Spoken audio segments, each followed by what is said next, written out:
নমস্কার বন্ধুরা, আপনারা সবাই দেখছেন সরকারি সংবাদ ইউটিউব চ্যানেল। বন্ধুরা, যেভাবে করোনার এই দ্বিতীয় ঢেউটা দিন দিন বেড়েই চলেছে, তাতে কিন্তু আবারও লকডাউন হওয়াটা একদমই স্বাভাবিক ব্যাপার।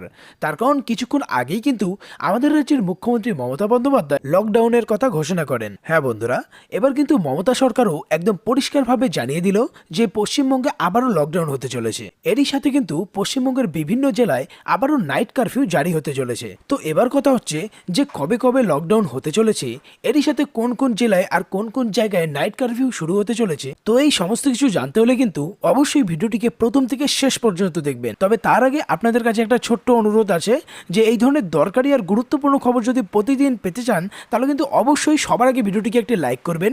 এরই সঙ্গে লাল রঙের সাবস্ক্রাইব বাটনে ক্লিক করে বেল নোটিফিকেশনটা অল করে দেবেন। তো এখানে দেখুন, সবার প্রথমে বলা হয়েছে যে লকডাউনের জন্য এবার তৈরি থাকুন। আর এই কথাটা কিন্তু মমতা সরকার নিজে থেকেই বলেছে।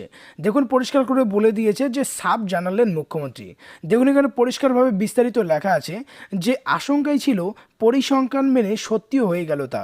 ভোটের অবাধ প্রচার ও সতর্কতাবিহীন জমায়েত নিয়ে রাজ্যবাসীকে অনেক দিন ধরেই সতর্ক করছিলেন বিশেষজ্ঞরা। এবার করোনা সংক্রমণের দ্বিতীয় ঢেউ আমাদের পশ্চিমবঙ্গেও এসে পৌঁছলো। হ্যাঁ বন্ধুরা, যেখানে কিছুদিন আগেই করোনা সংক্রমণ প্রতিদিন 100 জনেরও নিচে ধরা পড়তো, সেখানে এই ভোট পর্ব শুরু হওয়ার পর থেকে কিন্তু এখন দৈনিক সংক্রমণ 800 জনেরও বেশি ধরা পড়তেছে। আর এই নতুন তথ্য অনুযায়ী দেখুন, এখানে আরও বলা হয় যে তথ্য বলছে সারা দেশের যে রাজ্যগুলিতে করোনা মারাত্মক রকমের থাবা বসিয়েছে, সেই তালিকায় সবার প্রথমেই রয়েছে মহারাষ্ট্র, তারপর রয়েছে গুজরাট, এরপরে রয়েছে হরিয়ানা, তামিলনাড়ু, ছত্তিশগড়, মধ্যপ্রদেশের পরেই রয়েছে আমাদের পশ্চিমবঙ্গ।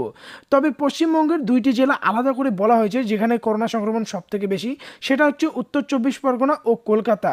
আর যার জন্যই কিন্তু দেখুন, এখানে বলা হয় যে আগামী 1 থেকে 1.5 মাসের জন্য সংক্রমণের বিরুদ্ধে লড়ার প্রশ্নে পরিকাঠামোগত সমস্ত ধরনের প্রস্তুতি নিয়ে রাখার নির্দেশ দিল কেন্দ্র।